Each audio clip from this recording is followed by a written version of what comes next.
With all the criticism Kevin Warren, the Big Ten commissioner, is facing for not allowing his conference to play football in the fall, where is the criticism of ETSU Athletic Director Scott Carter and President Brian Noland for making the same decisions? Hi, everybody. I'm Marky Bilson. Now, it's true that the Southern Conference, of which ETSU is a member, has postponed or canceled or whatever it is their fall sports season. We get that. But check this out. Mercer, the Citadel, and Western Carolina, all Southern Conference members, have all decided that they're going to play games independently of the Southern Conference, mostly money games, but they're going to play football in the fall. And it strikes me now how similar Brian Noland and Scott Carter are treating the ETSU football program to how Paul Stanton and David Mullins did. Now, I don't think they're going to abolish it outright, but hey, they are abolishing a season, at least one in the fall, and they won't take the sport away permanently, I'll give you that, but they are taking it away temporarily.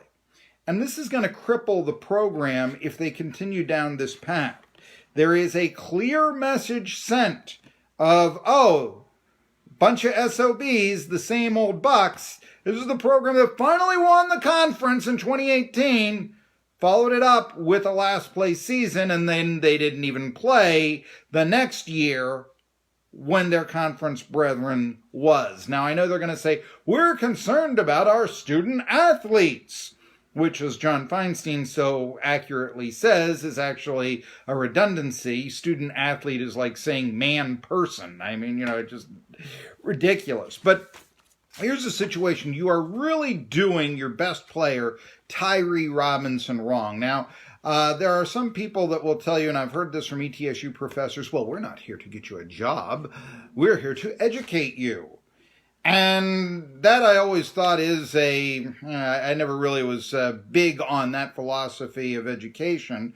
But the one way ETSU can come out of this stretch is if they do right by their best player, Tyree Robinson, who has been the Buccaneers' best player since the program's revival in 2015. The entire program should be power to the player. Can Tyree Robinson make the NFL? That should be it. Right there. And what we're going to do to try to get him in the NFL. By the way, if you're wondering, Nasir Player was recently cut by the Tampa Bay Buccaneers. He signed from ETSU a free agent contract with the Bucs, but he didn't even make it to August. So Robinson right now is the hope of the program. Robinson is the hope that Randy Sanders can go to prospects and say, hey, come to ETSU and you will be able to play in the NFL. And I've coached the best. I can get you there. If Robinson doesn't make the NFL, then look, the perception is, the SOBs.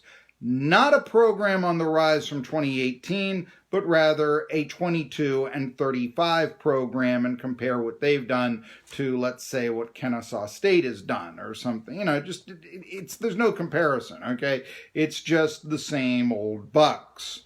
But if Robinson makes the NFL, again, that changes things. But the thing is, by not playing in the fall, it is a recipe for disaster for Tyree Robinson. Sanders already gave a strike on the Robinson count, undeservedly so, by, the incident in spring football in 2018. And when you look at the character and you start asking, the one-on-one interviews and all this, the Robinson's high school coach insisted to me he's a great kid, but there was this thing running out the long bomb in practice, I see. Hopefully cooler heads will prevail and they'll see how ridiculous the entire situation was, primarily from Sanders' standpoint, not Robinson's, but nevertheless. If he stays, let's just say Robinson stays at ETSU, but they have a spring football season, and he tries to play a full year of that spring football season, then he's got to go to the Combine on April the 29th in Cleveland with all the bumps and bruises that haven't been healed yet from the football season, run his 40 time, all of that. Whereas the SEC players coming in, the ACC players coming in, not only will they have played at a higher level than what Robinson has, but they'll be coming in fully healed from their bumps and bruises. They'll run better 40 times.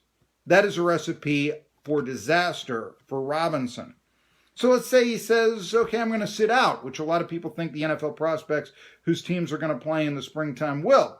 Okay, but now, remember, he missed the last 4.5 games of the 2019 season due to injury. Hey, have you healed, Tyree Robinson? You haven't played since then. You haven't played in a year and a half. Nice 40 time, but you got to learn a new position. Gee, you're getting back to football, aren't you? That's another recipe for disaster. Now, he could transfer, maybe even get a waiver, but then, remember Shaq Wiggins? Shaq Wiggins was this great defensive back from Louisville, transferred to Tennessee in 2017 as a grad transfer. I thought he was going to be great.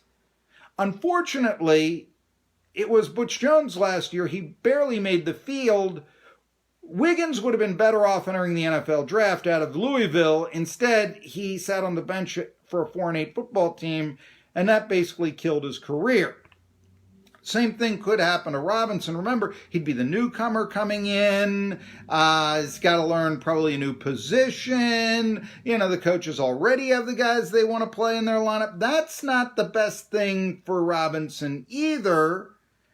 And yeah, he could say sit out after a transfer, or even say, hey, can I sit out the season here but at ETSU? But if he does that, again, a lot of time off. And frankly, even if everything went well, you'd be missing out, best case scenario, a year of NFL pay. So the best case for Robinson, and for that matter ETSU football, is to play, say, a money game or two, even if you get blown out, this fall. Robinson takes the field. He plays corner, not safety, because he's got to play that in the NFL with his 5'11", 184-pound size.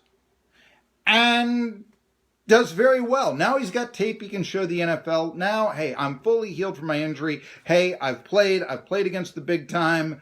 Now I am ready to play for you. That's the best case scenario. Possibly if ETSU plays in the spring, maybe playing the first couple of games and then sitting out. But then, yeah, it looks like he went on his team and all that. Hopefully they won't say that about him, but they said it about Dan Boza at Ohio State. So, at a place like ETSU, where I don't think they necessarily get it, I'm not sure that would work out 100% well for Robinson, but we'll see. We'll see. But, maybe something like that. The bottom line is this. It's all about the 40 time in the combine. He could be the Southern Conference Player of the Year or something. But again, it's who did you play again? Michael Sam was the SEC Defensive Player of the Year one year. That didn't help him make the NFL. So, SoCon isn't that award for Robinson, if he were to win it, wouldn't hurt, wouldn't necessarily help. It comes down to the combine and the 40 time. ETSU has had in a previous generation defensive backs drafted by the NFL. Donnie Edwards, 94, in the 3rd round. Gerald Sensabaugh, about 15 years ago, was drafted in the 5th round by the Jacksonville Jaguars. And Thane Gash, way back in the late 80s, was drafted in the 7th round by the Cleveland Browns. He played in the dog pound. But now, just get back to the administration. When everyone around you is going to play, it's really difficult for you to say, we're doing the right thing. We're emulating VMI by not playing. This really is going to take the football program out of the public eye, and that's not a good thing. And frankly, Scott Carter's, we're going to stay positive attitude, he told that to a radio interview.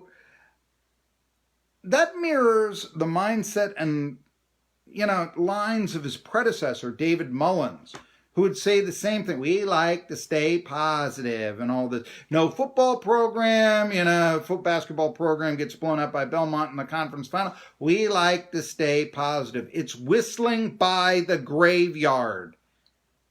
And it's beginning to look like, especially how they're handling this COVID-19 situation, that whistling by the graveyard has become the #1 requirement for an ETSU administrator. I'm Marky Bilson. I ask that you follow me on YouTube, Medium, and thank you for watching this video. Until next time, remember, nobody tells it like it is about ETSU like Marky Bilson.